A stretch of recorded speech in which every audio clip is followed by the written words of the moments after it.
നമസ്കാരം, ഞാൻ ബിന്ദു ആണ് കേട്ടോ. ഞാനിന്ന് വന്നിരിക്കുന്നത് ഒരു അച്ചാറിൻ്റെ റെസിപ്പി ആയിട്ടാണ്. ഇന്ന് അച്ചാർ ഉണ്ടാക്കാൻ നമുക്ക് വേണ്ട സാധനങ്ങൾ ഇതൊക്കെയാണ് കേട്ടോ. കുറച്ച് നെല്ലിക്ക, ചെറുനാരങ്ങ, ഡേറ്റ്സ്.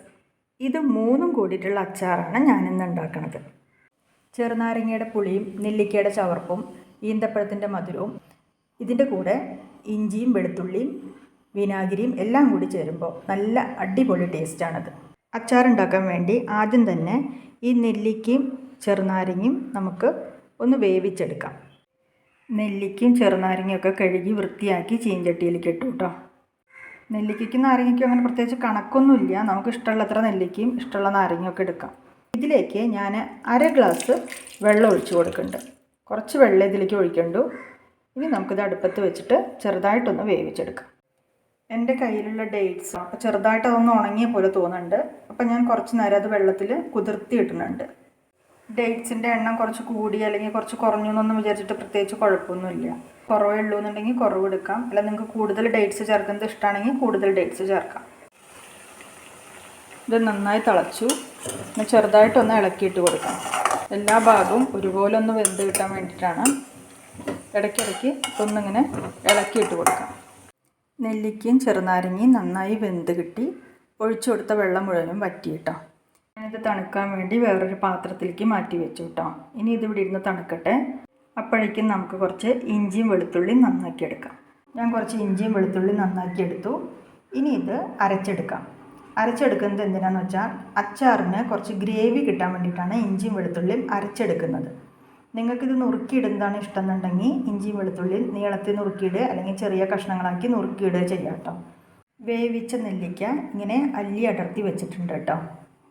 ചെറുനാരങ്ങ നുറുക്കി വെച്ചിട്ടുണ്ട്.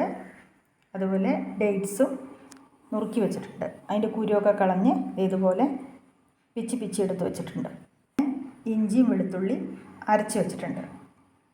ഇനി നമുക്ക് അച്ചാറുണ്ടാക്കാം. ചീഞ്ചട്ടി അടുപ്പത്ത് വെച്ചു. അതിലേക്ക് ഞാൻ കുറച്ച് നല്ലെണ്ണ ഒഴിച്ചു കൊടുക്കുകയാണ്. എണ്ണ ചൂടായി. ഇതിലേക്ക് ഇഞ്ചി വെളുത്തുള്ളി പേസ്റ്റ് ഇട്ട് കൊടുക്കാം. ഇഞ്ചിയുടെയും വെളുത്തുള്ളിയുടെയും പച്ചമണം ഒന്ന് മാറണം. അതുവരെ ഒന്ന് വഴറ്റി കൊടുക്കാം. ഇഞ്ചിയുടെയും വെളുത്തുള്ളിയുടെയും പച്ചമണമൊക്കെ മാറി അത് ചെറുതായിട്ടൊരു ബ്രൗൺ കളറിലേക്ക് മാറി തുടങ്ങി. ഈ സമയത്ത് നമുക്ക് മുളക് പൊടി ചേർക്കാം. 3 ടേബിൾ സ്പൂൺ സാദാ മുളക് പൊടി, 1.5 ടേബിൾ സ്പൂൺ കാശ്മീരി മുളക് പൊടി.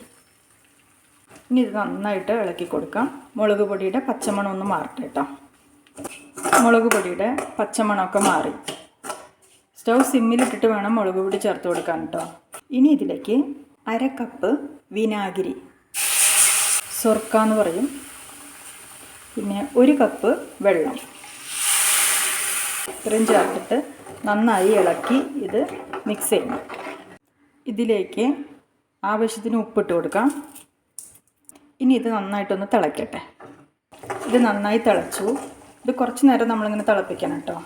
വെള്ളത്തിൻ്റെയും വിനാഗിരിയുടെയും മിക്സിൽ കിടന്നിട്ട് ഈ മുളക് പൊടി നന്നായിട്ട് വേവണം, അല്ലെങ്കിൽ ഒരു പച്ചച്ചോയ എടുക്കും മുളക് പൊടിക്ക്. അതുകൊണ്ട് മുളക് പൊടി നന്നായിട്ട് വേവണം. അപ്പോൾ കുറച്ച് സമയം നമ്മളിത് തിളപ്പിക്കണം.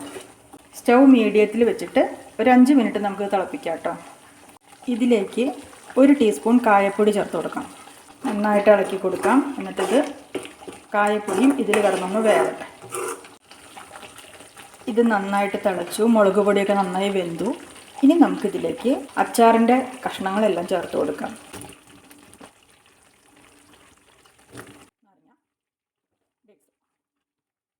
ഇത് നന്നായിട്ട് ഇളക്കി യോജിപ്പിക്കാം.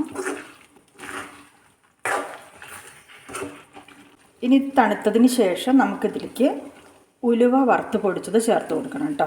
നമുക്കിപ്പോൾ സ്റ്റൗ ഓഫ് ചെയ്തിട്ട് ഇത് തണുക്കാൻ വയ്ക്കാം. അങ്ങനെ നമ്മുടെ അച്ചാറൊക്കെ തണുത്തു കേട്ടോ. നന്നായി തണുത്തു. ഇനി ഇതിലേക്ക് ഉലുവയും കായും പൊടിച്ചത് കുറച്ച് ചേർത്ത് കൊടുക്കാം. നേരത്തെ നമ്മൾ 1 ടീസ്പൂൺ കായപ്പൊടി ചേർത്ത് കൊടുത്തിരുന്നു. അതുകൂടാതെ ഇപ്പോൾ 1 ടീസ്പൂൺ ഉലുവയും കായും പൊടിച്ചത് ചേർത്ത് കൊടുക്കുക. ഉലുവ എപ്പോഴും അച്ചാർ തണുത്തതിന് ശേഷം ചേർക്കാവൂ കേട്ടോ, അല്ലെങ്കിൽ കയ്പ്പ് രസം വരും. ഇനി ഇത് നന്നായി ഒന്ന് ഇളക്കി യോജിപ്പിക്കും.